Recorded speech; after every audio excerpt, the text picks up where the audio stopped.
네, 안녕하세요. 주식회사 UI지원 ECM 연구소에서 ECM 관련 제품을 개발하고 있는 신호승이라고 합니다. 제가 오늘 발표할 내용은 소프트웨어 프로덕트 개발을 위한 제품화 전략 및 프로세스와 관련된 내용을 발표를 할 예정입니다. 한국에 있는 많은 분들이 소프트웨어 프로덕트 제품이라고 하죠. 이 제품과 그리고 솔루션, 보통 이제 솔루션이나 아니면 소프트웨어 제품을 거의 혼용해서 쓰고 있는데요.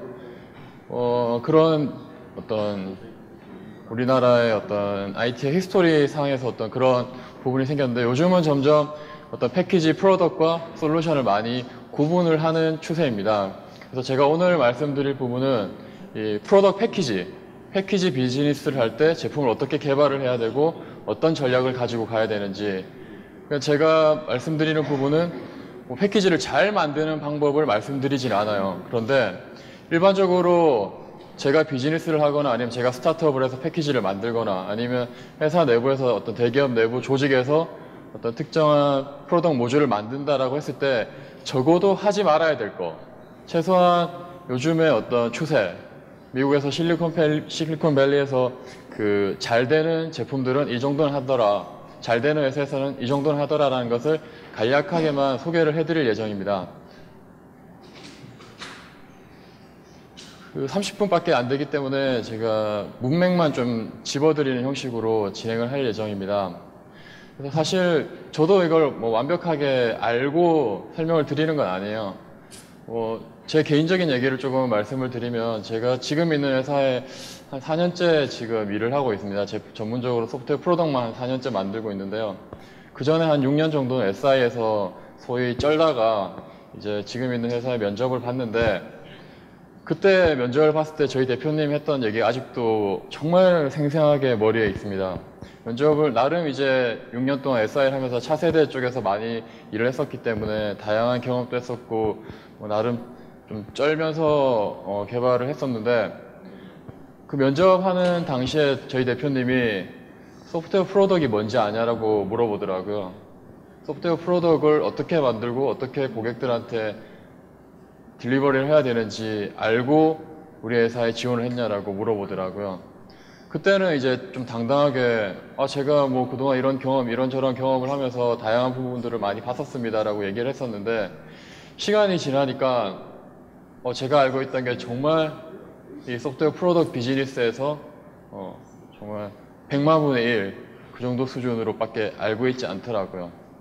그래서 그동안 느꼈던 걸 제가 간략하게 리뷰를 한번 해드리는 시간으로 이번 장표를 만들어 봤습니다. 사실 장표를 1시간 발표용으로 제가 시간을 안 보고 1시간이겠자고 만들었는데 시간이 30분이라서 조금 스킵을 하면서 설명을 드리겠습니다. 먼저 오늘 발표할 내용의 이제 키워드는 이 소프트웨어 기업의 영속성, 그리고 커스터머 디벨롭먼트, 그리고 실리콘밸리의 기업 문화, 그리고 거기에 관련된 핵심들 중에서 하나만 설명을 할 겁니다. 공학적으로, 그러니까 이미지네이션, 사이언스, 패션, 이런 엔터프리니어십 이런 걸 설명을 하는 것이 아니라 약간 경영학의 일부가 들어간, 경영학의 스트레이티지가 약간 들어간 공학적인 디스플린 기반으로 어떻게 제품을 만들어야 되는지에 대해서 조금 설명을 드리겠습니다. 저희가 이제 일반적으로 사실 아시는 분도 있고 모르시는 분도 있겠지만, 제품을 만들 때 아니면 소프트웨어를 개발을 할 때 팔아야 되잖아요. 궁극적으로 소프트웨어라는 것은, IT라는 것은 우리 고객 그리고 대상이 편하게 업무를 보고 우리 제품을 사용하고 IT 시스템을 이용을 함으로써 최대한 효과를 훨씬 더 그 이전보다 많이 내는 게 궁극적인 목표입니다. 그렇기 때문에 소프트웨어 제품을 만들 때도 정확하게 이 밸류 체인을 이해를 하고 만들어야 됩니다. 매우 심플하죠. 밸류 체인 자체가 어렵지는 않습니다. 소프트웨어 프로덕트 비즈니스 자체에서. 비즈니스와 이제 프로덕트의 스트레이티지를 정의를 하고, 그 다음에 프로덕트를 개발을 하고, 개발한 거에 대해서 마케팅을 하고, 세일즈를 하고, 디스트리뷰션을 하고, 그리고 그거에 대해서 메인터넌스를 하고, 커스터머 서포팅을 하고, 이것이 아주 심플한 이 프로덕트 비즈니스의 밸류 체인입니다. 밸류 체인인데 대부분의 소프트웨어 회사들이 이 2번 프로덕트 디벨롭먼트 영역에만 거의 집중을 하죠. 거의 집중을 하고 거의 대부분 회사들이 고객들한테 욕을 먹습니다. 네. 왜냐? 고객들은 프로젝트를 하거나 제품을 딜리버리를 했을 때 이 밸류 체인 전반에 있는 아주 작은 구멍이라도 느껴진다면 그 회사의 제품은 몹쓸 제품이 되고 그 회사는 제대로 지원을 안 해주고 제대로 못 만들고, 비록 내가 아주 제품을 컴퓨터 공학적으로 잘 만들었다라고 하지만 고객이 이해 못하는 문서를 제공하지 못하고 고객이 필요한 시점에 서포트를 못 해주고 그런 걸 어느 한 골이라도 잘 하지 못하면 그 회사는 제대로 안 돌아가는 회사라고 대부분의 고객들이 얘기를 하게 됩니다. 그러다 보니까 사실 이것들을 잘하는 어떤 공학적인 방법론을 갖춰야지만 회사가 돌아가는 거죠. 철저하게 공학적으로 돌아가야 되는 부분들이죠. 왜냐? 이 수많은 요소들을 정확한 방법론, 성공적인 베스트 프랙티스, 케이스 스터디 이런 것들 없이 막무가내 경험식으로 회사를 돌리고 소프트웨어 제품을 만들어서 릴리즈를 했을 때는 100이면 100 다 실패를 합니다. 그 이유가 국내에서 제대로 된 소프트웨어 프로덕트 패키지, 비즈니스가 성공을 못하는 이유라고 저희 대표님이 얘기를 하시더라고요. 네. 참고로 저희 회사 대표님이 국내에서는 좀 드물게 SAP 독일에서 이 프로덕트와 아니면 컨설팅과 관련된 전반적인 경험을 쌓으셔서 그 경험을 가지고 한국에 SAP 코리아 총괄 상무를 하시다가 저희 회사 대표님으로 이제 넘어오셨는데요. 말 그대로 국내에서는 몇 안 되는 정말 전문 프로덕트 비즈니스를 어떻게 전략을 짜고 개발을 해서 고객들한테 보내줘야 되는지를 알고 이제 저희는 비즈니스를 하고 있는 상황입니다. 그러다 보니까 이런 여러 가지 요소들이 발생을 하게 되는데요. 제가 빨간색으로 쳐놓은 부분이 가장 중요한 부분이다라고 생각을 하시면 됩니다. 디서플린한 소프트웨어 개발 스트레이티지. 디서플린이 없으면 디서플린의 범위에 대해서 가장 일반적인 건 경영 전략. 경영 전략인데 소프트웨어 개발에 대한 경영 전략이어야 되겠죠. 소프트웨어 개발을 하고 어떻게 팔아야 되는지에 대해, 팔고 나서 어떻게 그걸 서포트해 줄 거에 대한 경영 전략이 있어야 되고요. 그 다음에 프로덕트 라인 엔지니어링이 있어야 됩니다. 방금 전에 스프링 관련된 얘기도 많이 나왔었지만 어떻게 비용을 작게 들여서 공학적으로 유지보수가 편한 시스템을 만들 것인지에 대한 엔지니어링적인 방법론이 무조건 있어야 되고요. 근데 요즘은 이제 그것과 더불어서 거의 동일한 수준으로 중요하게 생각하는 부분이 내가 원하는 것을 만드는 것이 아니라 고객이 원하는 것, 아니면 정말 뛰어나다, 잡스처럼 뛰어나다 그러면 내가 원하는 걸 만들었는데 고객들한테 디맨드까지 만들어낼 수 있는 그 수준의 엔지니어링과 그 다음에 커스터머 디벨롭먼트, 고객을 어떻게 개발을 할 건지 이런 부분들을 다 공학적으로 기본을 알고 이제 제품 개발에 대한 시작을 해야 되는 거죠. 그 다음에 제품을 만들고 나면 전반적인 SCM, 서플라이 체인 같은 SCM 요소들에 대해서 정비를 해야 되는 부분이 있죠. 물건을 제대로 팔고 제대로 판 거에 대해서 피드백을 받아야지만 그 받은 걸 가지고 다시 재정비를 할 수가 있기 때문에 이 서플라이 체인과 관련된 부분도 중요하게 되고요.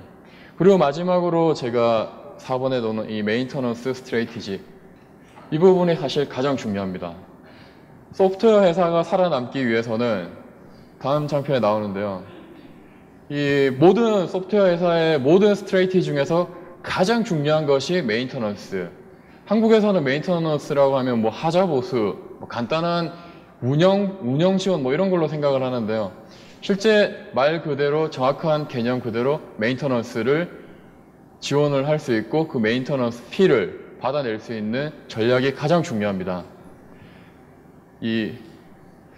제가 뒤에 케이스 스터디로 이제 설명을 드리겠지만 국내 대부분의 이 패키지 업체들, 소프트웨어 업체들이 운명을 오래 못 가고 단명을 할 수밖에 없는 이유가 소프트웨어 업체의 생명력은 라이센스를 팔아서 라이센스를 받는 것이 아니라 이 뒤에 소프트웨어를 팔고 메인터넌스 피를 받은 그 메인터넌스 피를 가지고 회사의 목숨을, 생명을 유지를 하는 것이 가장 기본입니다. 그런데 국내에서는 사실 그걸 어떻게 해야 되는지 잘 모르죠. 사람들이 고객들한테 우리 유지보수 비용 15% 받아야 됩니다 라고 하면 미쳤냐, 우리한테 말도 안 되는 요구를 하지 마라. 8% 줄게, 7% 줄게 이렇게 되는 거죠. 사실 그런 비율을 가지고는 리사이클을 할 수 있는 선순환을 할 수 있는 여력을 만들어낼 수가 없습니다. 이 장표에서 설명하는 것이 그런 거죠. 고객들에게 어떤 요구사항을 받고 아니면 디맨즈를 파악을 하고 이미지네이션을 해서 제품을 만들고 그 제품을 만들 때 어떤 마케팅적으로 판단을 해서 시장의 요구사항과 어떤 상황을 판단해서 제품화를 하게 되고 제품화를 할 때도 어떤 식으로 처리를 해야 될지 개발 방법론을 만들어야 되고요. 그런 식으로 나온 결과가 이제 개발이 되는 것이고 제품화가 된 다음에 세일즈를 하고 커스터머한테 이제 넘어가게 되겠죠.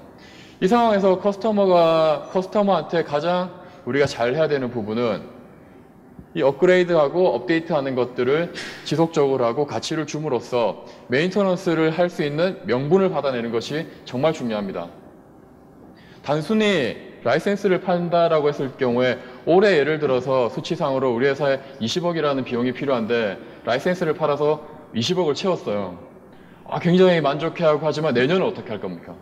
내년에도 소프트웨어라는 것은 휴먼 인텐시브한 산업이기 때문에 다 개발 비용이 굉장히 많이 들어가죠. 사람 비용이. 그럼 내년에는 어떻게 할 거냐? 그런 어떤 전반적인 소프트웨어 개발과 관련된 라이프 사이클을 아주 베스트 프랙티스하게 제공해주고 우리한테 길을 알려주는 회사가 있죠. SAP입니다.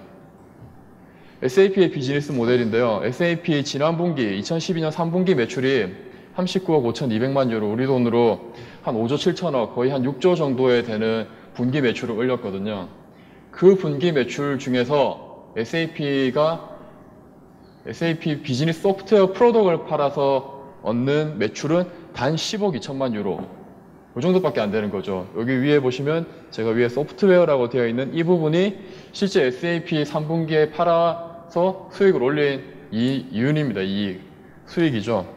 그런데 실제 밑에 보시면 서포트와 클라우드 이건 뭐 얼마 안 되니까 그리고 소프트웨어 관련된 어떤 릴레이티브 서비스들이 실질적으로 오른쪽 편에 제가 넣어놓은 장표에 보시면 55% 전체 수익의 55%를 가질 수 있을 만큼 굉장히 탄탄한 구조로 SAP는 기업 운영이 되고 있습니다.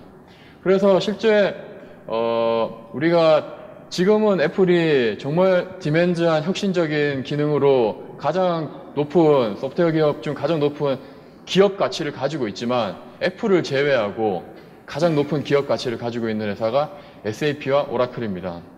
둘이 이제 피 터지게 싸우는 거죠. SAP는 오라클이 가지고 있는 DB 시장을 인메모리라는 새로운 무기를 가지고 치고 들어가려고 하려는 거고요. 오라클은 또 반대로 SAP가 가지고 있는 이런 유지보수와 메인터넌스 그리고 다양한 메인터넌스와 관련된 서비스 노하우를 가지고 와서 더 이 비율을 높이기 위해서 또 노력을 하고 있는 중이고요. 두 업체가 가장 기업 가치가 높고 또 사람들이 MS는 하는 것도 없는데 요즘 구글에 치이고 애플에 치이고 다 치이기만 하는데 왜 계속 기업 가치를 유지할 수 있을까? MS의 비율도 55%는 아니지만 어쨌든 지속적인 유지보수 비용이 나오기 때문에 MS의 기업 가치가 계속 유지가 되고 있는 겁니다. 소프트웨어 회사의 기업 가치는 이것으로 판단을 하는 거죠, 실제적으로.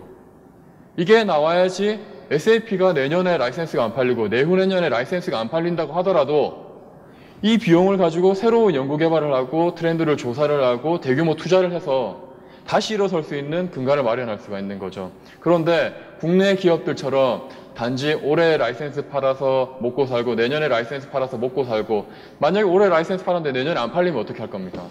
더 이상 R&D 못하고 R&D 못하면 제품 안 좋아지고 제품 안 좋아지고 R&D 못하고 돈이 없으니까 사람 못 뽑고 악순환이 되고 기업이 망하는 거죠. 그러다 보니까 국내 소프트웨어 업체가 10년 이상 못 가. 10년 가는 것도 거의 기적인 거죠. 그런 상황에서 이제 이런 기본적인 소프트웨어 업체가 살아야 되는 전략을 세울 수밖에 없는 거고요. 저 같은 경우에 저희 회사의 기본적인 전략이 대표님이 SAP 출신, 본사의 임원 출신이다 보니까 SAP 전략을 따라가고 있는 중이고요. 저희 회사 이름인데요.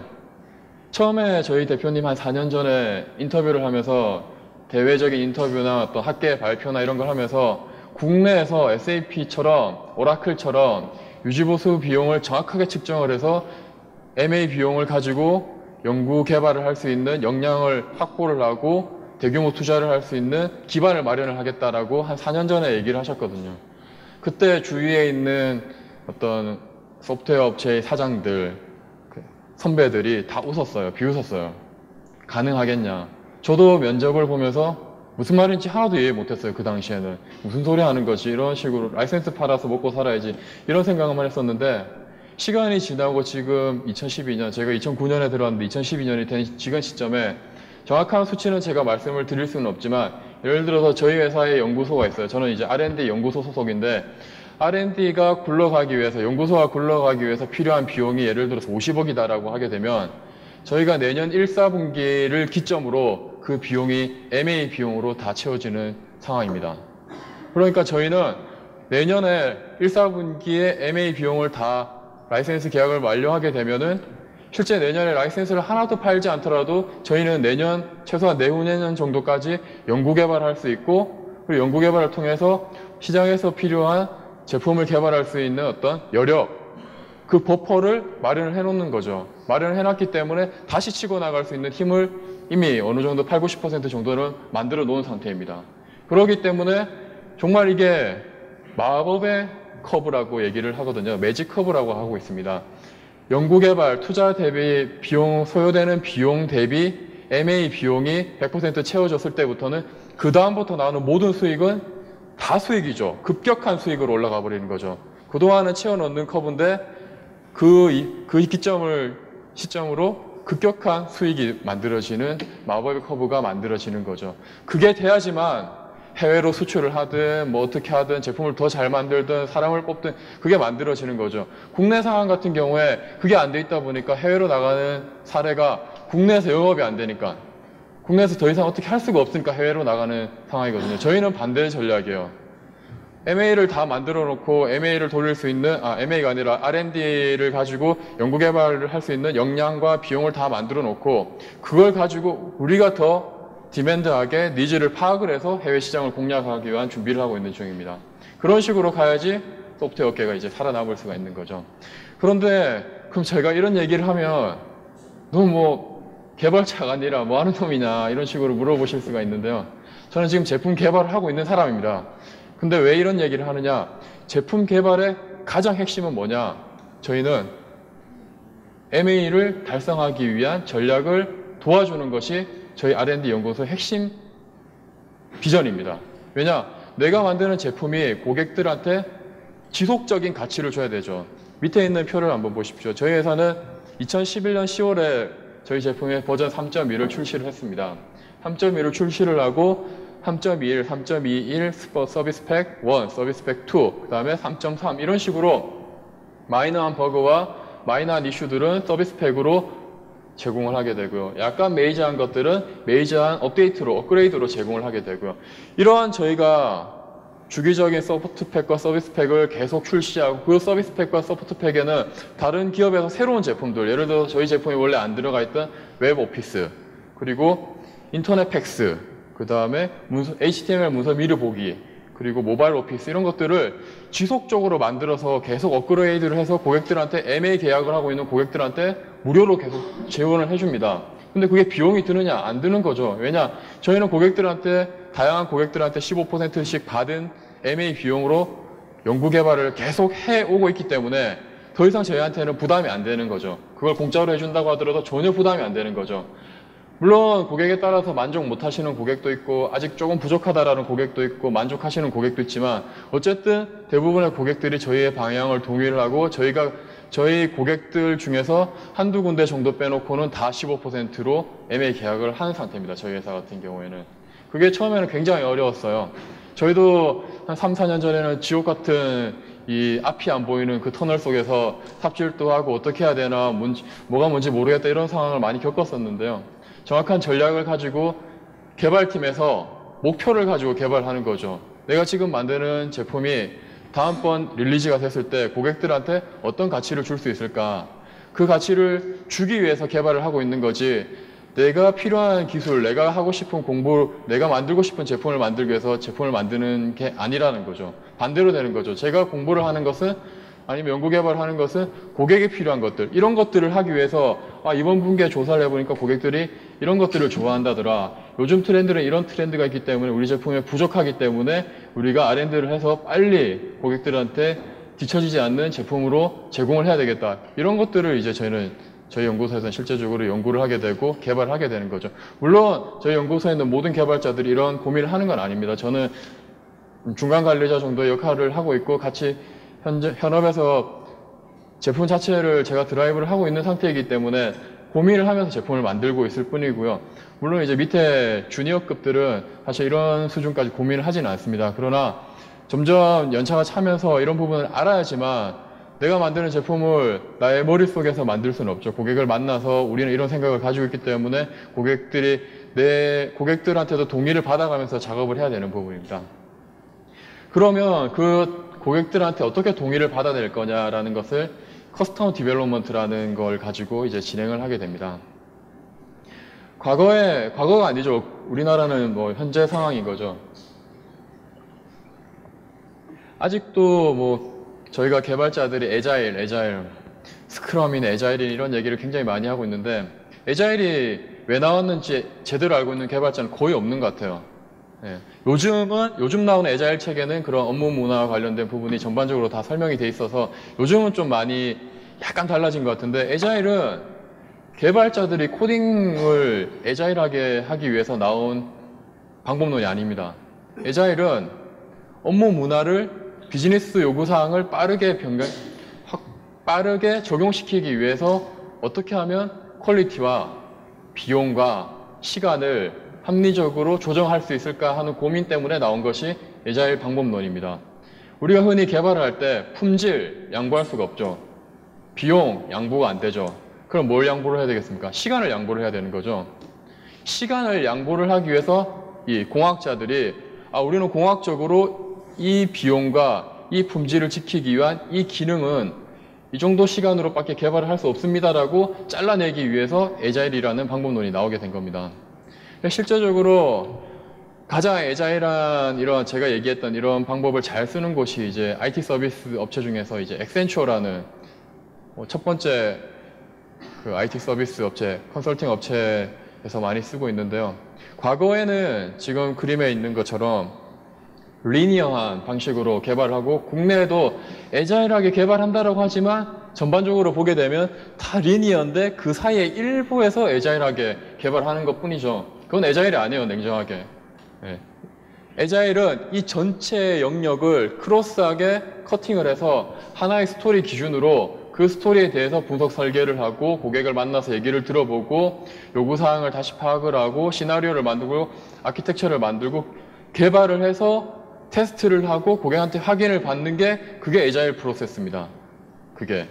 그런 식으로 해야지 이제 에자일이라고 할 수가 있는데요. 현재는 어쨌든 전반적으로 이런 미국에서도 과거에는 이런 전반적으로 리니어하게 개발을 하다 보니까 문제가 많이 생겼다라는 거죠. 특히 비즈니스적으로 소프트웨어 업체일 경우에 이런 일이 비일비재합니다. 요거는 밑에는 이제 캐즘과 관련된 도표인데요. 얼리 시장, 저희가 제품을 만들고 얼리 마켓에서는 사실 그 소수의 얼리 어답터들만 만족시켜주면 되기 때문에 아키텍처적으로나 아니면 개발 기술적으로나 높은 수준이 필요가 없습니다. 그런데 얼리 시장에서 캐즘을 겪으면서 조금 메이저리티로 가기 위해서 조직도 조금 정비하고 제품도 좀 더 정비하다 보면은 방법론이 이제 좀 달라져야 되는 거죠.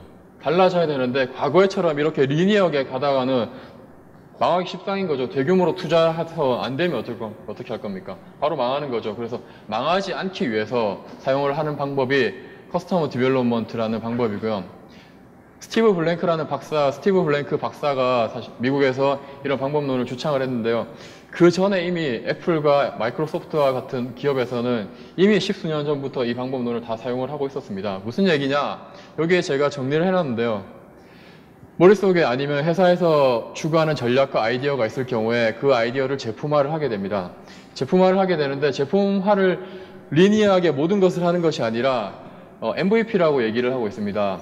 미니멈 비어블 프로덕트, 아주 최소 수준의 기능을 만들어 가지고 그 기능을 고객들한테 보여주고 고객들의 피드백을 받아서 다시 그걸 측정을 하고 데이터 받은 것을 다시 시스템에 반영하거든요. 그러니까 핵심은 고객들한테 받은 인사이트를 런하고 디스커버해서 그 자체를 다시 제품한테 반영을 해서 사이클을 돌리겠다, 이터레이션을 하겠다, 그걸 어떻게 애자일하게 이터레이션을 돌리겠다 라는 것이 이제 커스텀 디벨롭먼트의 핵심입니다. 그럼 실제적으로 첫 번째 제품을 만드는 단계에서는 다 제품을 만드는 사람들의 뭡니까? 머릿속에 있는 생각일 뿐인 거죠. 하이포시지즈일 뿐인 거죠. 그 하이포시지즈를 어떻게 측정을 해서 제품화를 하고 제품을 잘 팔기 위한 조직화를 할 것이냐, 그리고 잘 팔고 나서 어떻게 유지보수까지 서포트까지 받아낼 것이냐라는 것이 실제 이제 커스터머 디벨롭먼트의 어떤 핵심인데, 이 내용은 사실 설명을 드리려면 원래는 이 내용을 제가 좀 더 길게 설명을 드리려고 했는데, 이런 부분을 가지고 외국에 있는 실리콘밸리에 있는 기업들이 개발한다고만 알고 계시면 좋을 것 같아요. 그래서 필요할 때 조금 더 찾아보면서 여기에 있는 방법론 자체가 국내 상황에 다 맞는 건 아니거든요. 시사 선택을 해야 되는 거죠. 테일러링을 해야 되는 거죠. 테일러링을 할 때 어쨌든 중요한 것은 우리가 개발을 하다가 모든 것들을, 머릿속에 있는 모든 것들을 일괄로 개발을 해서 런칭을 하는 것이 아니라, 특히 요즘 스타트업 많이 하잖아요. 실리콘밸리 스타트업의 핵심 포인트입니다. 이 커스터머 디벨롭먼트. 게리 블랭크 박사의 커스터머 디벨롭먼트 방법론을 가지고 오늘 뭐 저기 러닝 린 스타트업 이런 유의 이제 아류작들이 많이 나왔는데요. 이 방법을 잘 테일러링을 하는 것이 굉장히 중요합니다. 왜냐, 제가 저희 회사에서도 이 방법론을 커스터머 디벨롭먼트라는 이름을 가지고 사용을 하진 않지만, 저희 회사는 그 SAP와 같이 유저 그룹이라는 게 있습니다. 유저 그룹에서 분기별로 한 달에 한 번씩 이렇게 소그룹별로 이렇게 고객들의 핵심 키맨들을 불러가지고, 아니면 우리가 어떤 장소를 초청을 해서 그 사람들이 불편해하는 것들, 그리고 이번 버전에는 이런 기능을 추가를 하려는데 어떻게 생각을 하십니까? 지난 버전에는 이런 것들을 저희가 제공을 해드렸는데 어떻게 생각을 하십니까? 어떤 불편사항이 있었습니까? 그런 것들을 다 취합을 해서 아까 제가 설명한 것처럼 러닝을 하고 새로운 인사이트를 디스커버해서 제품에 넣어야 된다는 거죠. 그게 주기적으로 되다 보면은 고객들의 만족도가 올라가고 고객들이 저희를 바라보는 시야가 확실히 달라집니다. 근데 이걸 누가 해야 되느냐? 개발자가 해야 되는 거죠. 누가 해줄 수 있는 부분이 아닙니다. 제품을 만드는 개발자가 하지 않는 이상 이 내용을 100% 이해를 못 합니다. 왜냐? 제품을 제일 잘하는 사람은 만드는 내가 제일 잘 알기 때문에 개발자가 하지 않고 뭐 마케터가 해주세요, 영업이 해주세요, 지원 조직이 해주세요. 이건 정말 소위 개발자의 비겁한 변명이 될 수밖에 없는 겁니다. 미국에 있는 개발자들은, 제대로 된 개발자들은 이러한 것들을 매우 효과적으로, 똑같은 방법으로는 하지는 않겠지만 효과적으로 어느 정도는 다 한다라고 생각을 할 수가 있는 상태이고요. 마이크로소프트에서 인터넷 익스플로러를 가지고 시장을 점유한 게 상당히 긴 시간 동안 준비를 해서 점유를 했던 게 아닙니다. 단 9개월 만에 전략을 세우고, 우리가 넷스케이프가 지금 점유하고 있는 브라우저 시장을 우리가 먹어야겠다, 우리가 점유를 해야 되겠다라고 전략을 짜고 아키텍팅을 하고 스타트를 하자마자 단 9개월 만에 시장을 석권을 했어요. 이게 그 타임 테이블이거든요. 어떻게 했느냐?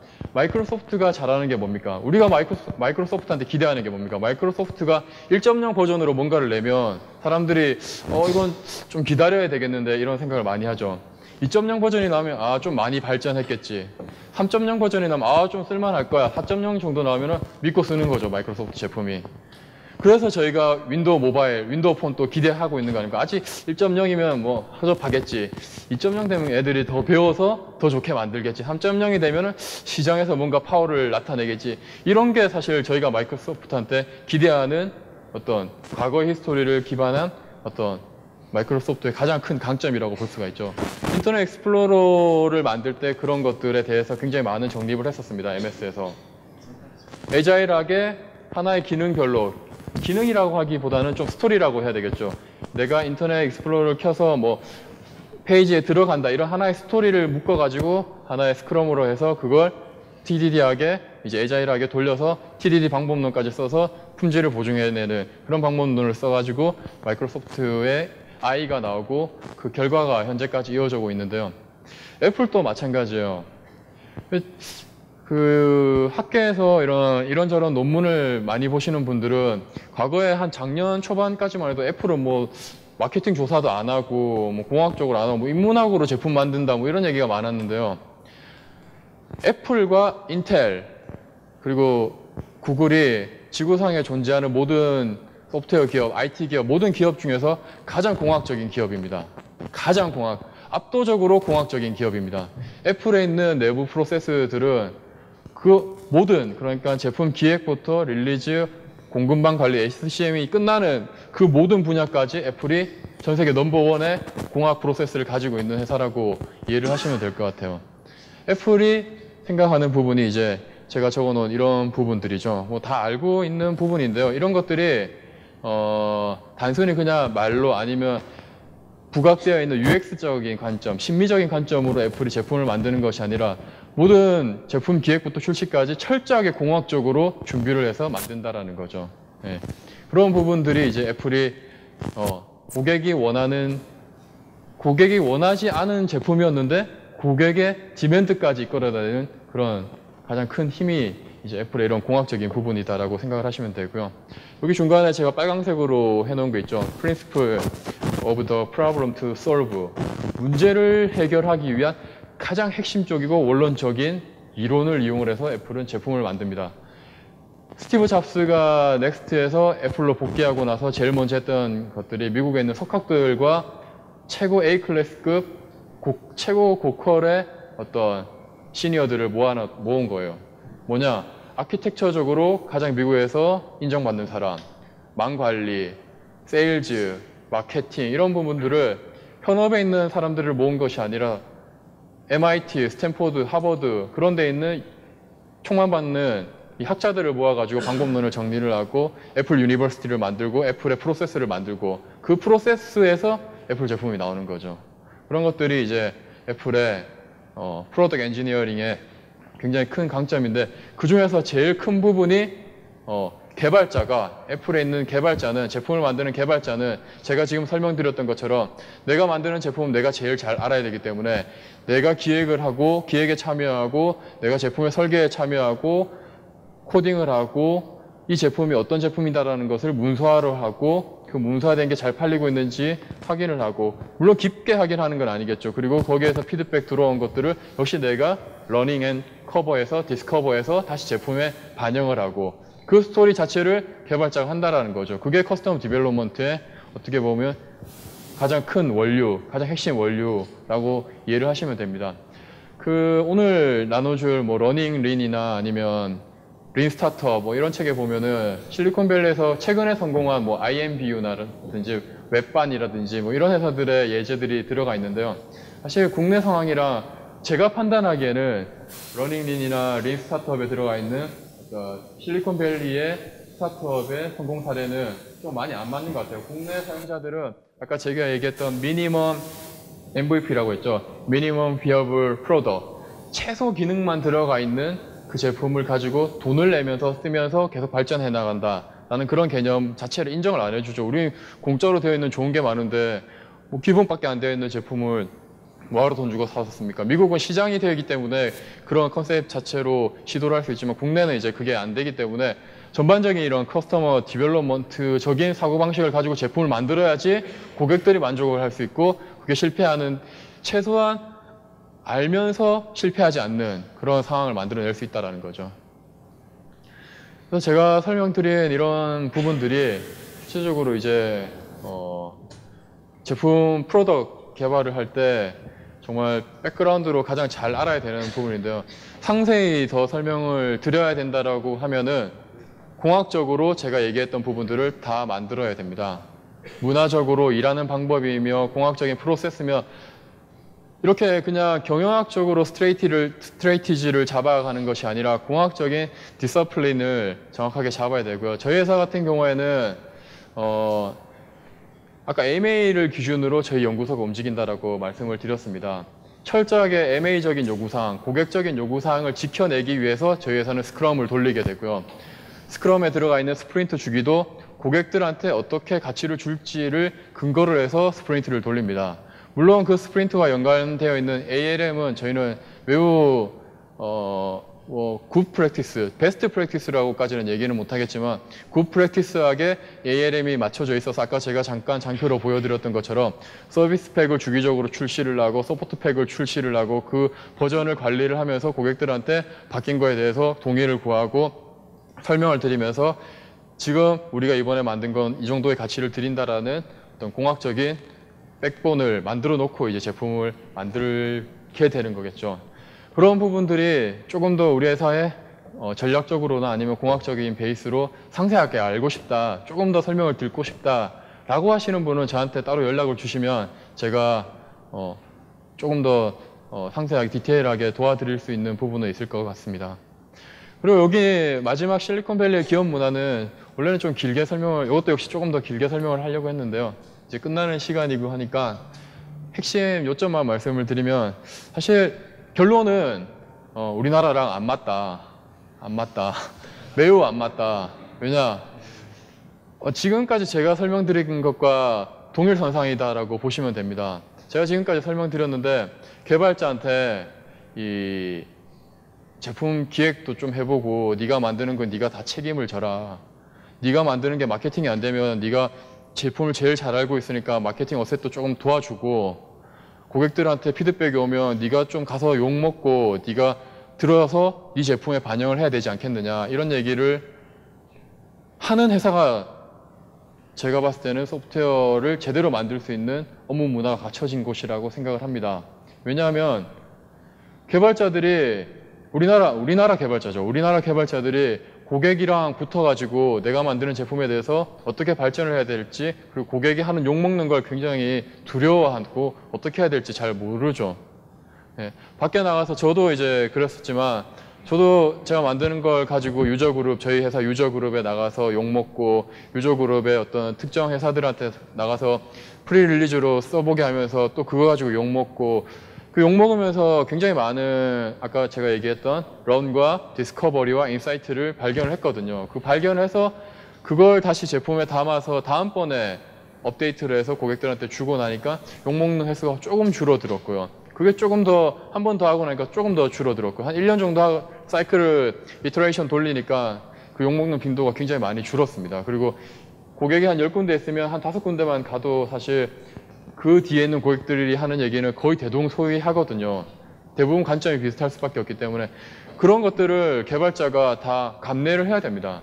책임을 져야 되는 거죠. 여기 나와 있는 것처럼 자유에는 뭡니까? 이건 responsibility가 무조건 있어야 되는 거죠. responsibility를 질 수 있는 사람한테 프리를 줘야 되는데 이 responsibility를 하기 위한 이 배경에는 너무나도 많은 스트레스 받는 일들과 내가 코딩 개발 지식 이외에 신경 쓰고 공부해야 될 것들이 너무 많다라는 거죠. 그런데 미국에서 요즘 스탠포드나 MIT나 미국에 있는 대학의 정규 과정에는 지금 제가 얘기했던 이런 커스터머 디벨롭먼트와 관련된 것들을 다 가르쳐요. 핵심이에요, 핵심. 필수.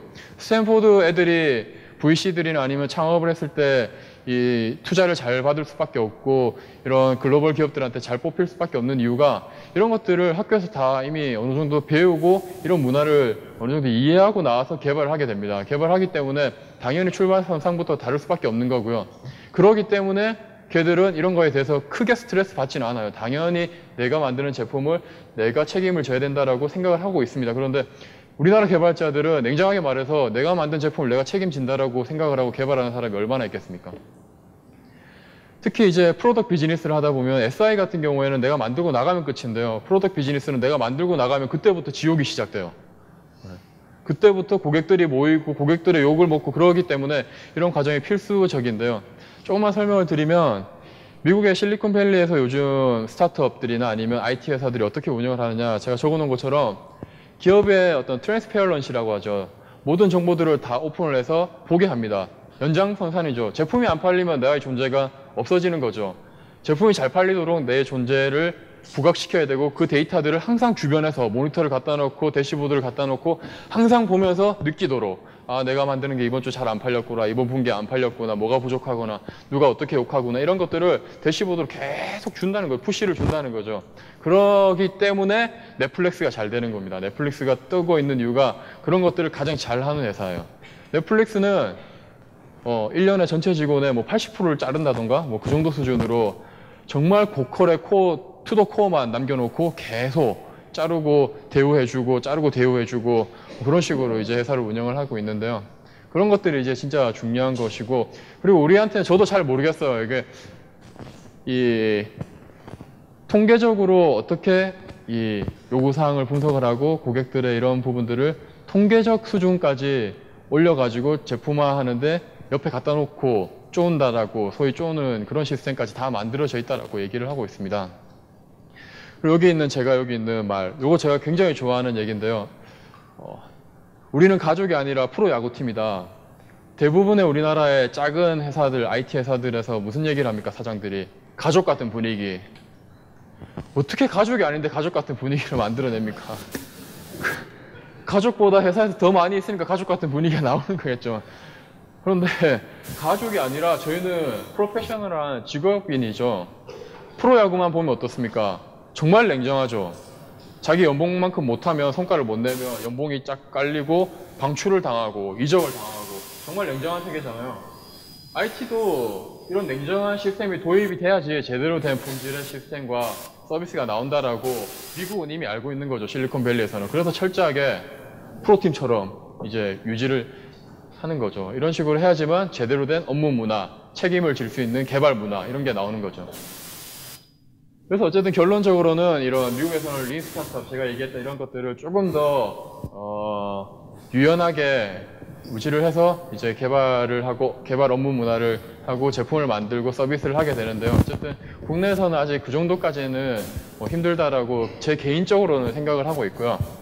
제가 저희 회사 사례나 아니면 애플이나 MS처럼 글로벌 기업에서도 SAP에서도 사용했었던 성공 사례, 그리고 최소한 이 정도는 해줘야지 소프트웨어 업체가 망하지 않는다라는 것만 조금 인지를 하시고, 이런 정보들이 조금 더 널리 퍼져서 뭐 5년, 당장은 힘들겠지만 5년, 10년 내에 우리나라 소프트웨어, 전문 소프트웨어 업체들이 더 많이 번창을 해서 우리가 제품을 팔았을 때 정당하게 유지보수를 받을 수 있는, 당연히 고객들이 유지보수를 해주면, 유지보수 비용을 내면 얘들이 우리한테 더 많은 가치를 주겠구나라는 것을 인지할 수 있는 그런 세상이 오면 좋겠다라는 취지로 이번 발표를 했고요. 제가 이제 전달해 드릴 내용은 이제 이것으로 마치면 좋을 것 같습니다. 더 궁금한 부분이 있으시면 개인적으로 저한테 메일을 보내시거나 연락을 하시면 제가 조금 더 설명을 드리거나 도움을 드릴 테니까 제 세션은 이것으로 마치도록 하겠습니다. 감사합니다.